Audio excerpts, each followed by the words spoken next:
History is a factual vision which explores the past through facts, dates, in an objective way. Memory to me is much more subjective.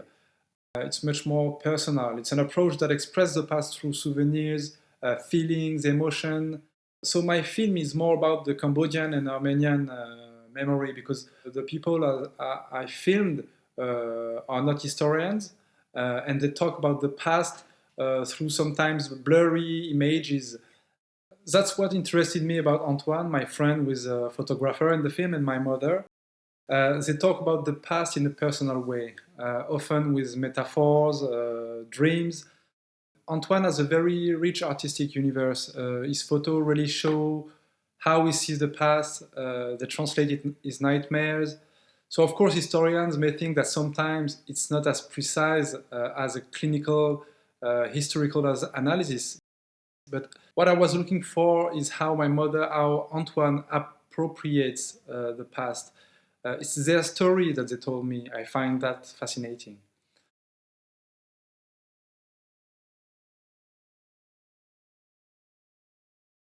In the film, my mother refuses to be filmed several times. She even requests that the filming stop. But with my brother, we knew it was going to happen. Even off camera, since we were children, she has often refused to answer our questions about her past. It's a common thing. When you ask a survivor to talk about his stories, there's a lot of pain, anger, or emotions that comes to the surface. So we were prepared for that when we started filming her.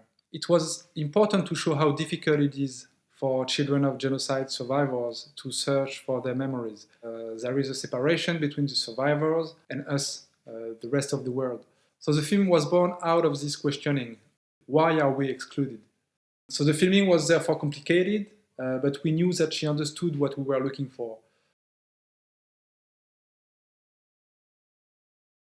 The point was not to hurt her, but to free her from the weight of this ghost, and at the same time to free ourselves from the weight of the past. So there was never really a separation between my role as a son and as a director. On the contrary, I think that the film reflects my perspective, my point of view, and the camera shows how a son looks at his own mother. So the camera translates emotion, such as tenderness, pudor, incomprehension. At one point, I was a bit lost too. I was confused, and I wanted that to be felt in the image as well.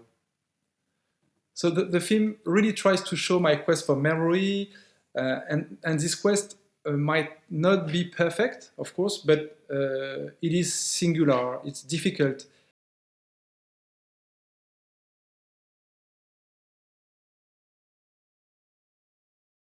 Antoine is fascinated by the past, a very violent past. When I filmed him, he was looking for face-to-face with death. He was looking for chaos. That's why he wanted to go to Syria and Iraq, to capture images of war, of chaos, on the very places of the Armenian genocide. In the film, this violent universe, Iraq, allows us to understand where the survivors come from, to understand what they lived through, and to understand why sometimes survivors can't speak.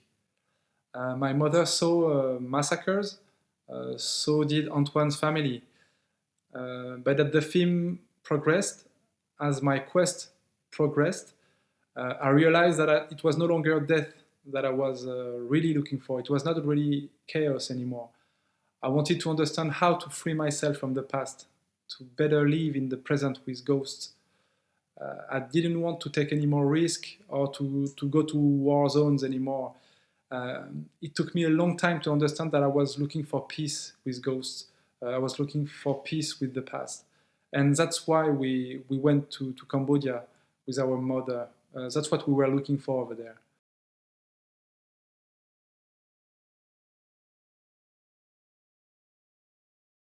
So now I'm working on a new project. It might be too soon to really talk about it, but it will be a fiction film. And of course, it will take place in Cambodia, in modern day Cambodia.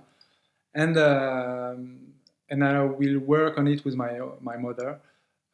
She will be acting in the film, and she's really excited about it because she has always dreamed about being an actress. I mean, when she was a kid, she was often going to cinemas before the war, and she was dreaming when she was watching this film with this actress, which were singing, dancing, and so we were both really happy to work on it together, and we will see how it goes.